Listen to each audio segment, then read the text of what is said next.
Talk about a little bit about some business ideas that you don't learn in a business school, and you don't learn in an economics class, or you don't learn anywhere except in that, that college of hard knocks when you're out and you try something and somebody looks at you and says, that's not going to work. If I had a nickel, as I used to say, for all the times that, as Chris Berman said, it'll never work, I probably would have been not encouraged to go along because people kept saying it's not going to work, it's not going to work, but we'll talk about that. Then we're going to talk a little bit about some of the innovations that you all take for granted, but ESPN developed over the years. We'll quickly go through some of those. And then we're going to talk about some numbers. You will really enjoy seeing some of these numbers. And as I explain some of them to you, you'll say, I can't believe I pay that much money to watch ESPN, but that's another story. We'll get to that as well. And then, just because it's always kind of fun for me, and so I therefore ascribe that same interest to you, I have very few pictures that will show you of a then versus now. And I can't believe the difference, and I'm sure that they will be interesting to you as well. But let's talk about what is ESPN all about. I mentioned the fans. How did we get there?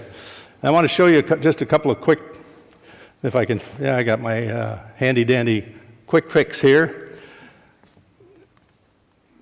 And, well, what do you know about that?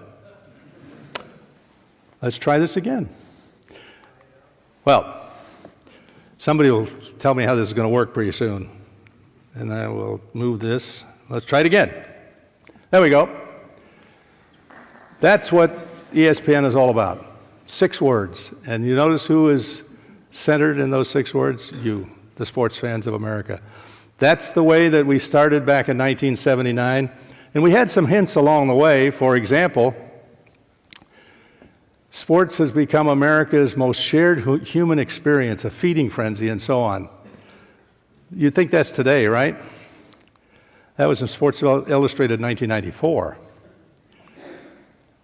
ESPN may become the biggest thing in TV since Monday Night Football and nighttime World Series games. That was in 1979, before we even went on the air. People were talking about what's going to happen with this wonderful ESPN idea. Sports everywhere, not going to work. However, along the way, we had enough people convinced that we got some money, and I'll get to that in just a moment. But right now, I'd like to ask you to travel back with me if you can. Those of you who are old enough can travel back literally and remember the night ESPN went on the air. And for those of you who are a bit younger, you'll just have to trust us older folks and come back with us as we see the very first words that ESPN ever uttered on the airwaves of the world. And those words were, if you're a fan, what you'll see in the next minutes, hours, and days to follow may convince you you've gone to sports heaven. Beyond that blue horizon is a limitless world of sport, and right now, you're standing on the edge of tomorrow. Sports, 24 hours a day, 7 days a week, from ESPN, the total sports cable network. Wow. You know where those words were spoken, of course, Bristol, Connecticut. Everybody said, where's Bristol? Here we are. We were proclaiming to the world we're going to do this. Nobody had ever done this before. We were the first 24-hour network because of the satellite availability, but people said it couldn't be done. We signed on September 7th, 1979, at 7 o'clock in the evening. We went until 3:30 the following Monday morning. Very first broadcast was 53 some hours long. Now, the networks told us we couldn't do that because at 1 o'clock in the morning Eastern, the networks had decreed you have to sign off, say you've been watching, I used to be one of those announcers who did that, as a matter of fact. I can't remember the exact words, but it was something like, and ladies and gentlemen, that concludes our broadcast day. WWLP is authorized under FCC communication, blah, blah, blah, blah, blah. Thank you for watching, and now our national anthem. They play the national anthem, go to test pattern. I said that earlier today, assuming everybody in the world knows what a test pattern was, and I realized the audience that I'm talking to, you have no idea what I'm talking about unless you're over 35 years old. But the networks always signed off at 1 o'clock, and they said we were crazy because who watches television? They had decided that between 1 in the morning Eastern and 7 in the morning Eastern, nobody watches TV. Nobody's awake. Everybody has the same schedule that they do. And our reasoning was, as we began to talk to people around the country, nurses work overnight, emergency people work overnight, lots of people, there are 3 shifts work in factories. Wouldn't it be a great idea, and this is how we had to sell it, wouldn't it be a great idea if, in fact, you could come home at 2:15 in the morning, turn on, catch the scores.